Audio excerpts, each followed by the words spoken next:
discuss more elements of the song in a minute, but let's get back to the arrangement. So after this intro, we have this section.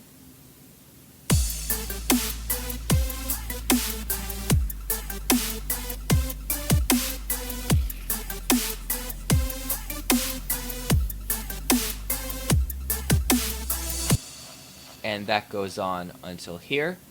And this could be described in more traditional music terms as kind of a verse.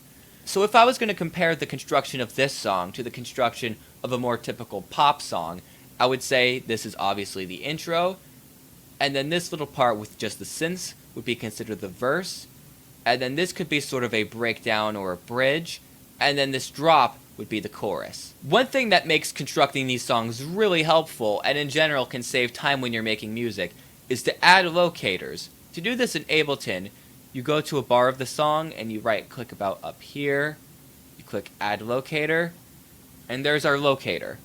We're going to name this one intro because this is the first one, and we'll drag this all the way to the beginning.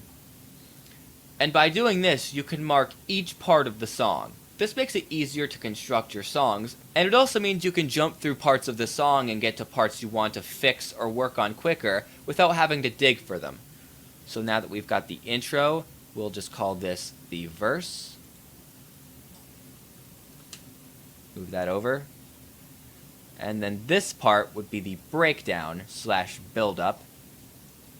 I'll just call it breakdown. Before I elaborate more on the breakdown, I'd like to discuss this one part of the verse.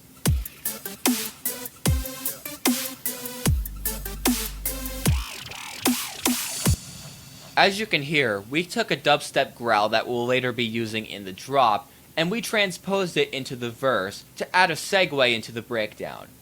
Just like we did with the fills, this is something I really recommend for getting rid of that dead space without having the song sound obnoxious with playing the same synths over and over again, and it also works really well for transitioning to different parts of the song. Now we have the breakdown, and as you can see here, we're playing the same melody that we were playing through the verse, but this time we've looped it to not play the whole melody, and we actually did that in the intro as well. And one thing that we dropped in the breakdown that we had in the verse was this little saw bass, as I've called it.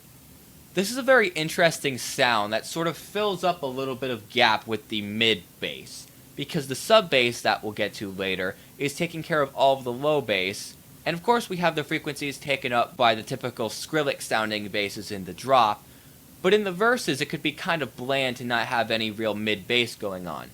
So to remedy that, I took a saw wave, an analog, and I detuned it and played it at a low octave. And then I went into EQ8 and I removed some of the lower end bass that the sub would be taking care of. And then I removed a lot of the high frequencies. And then we have this kind of mid-range bass.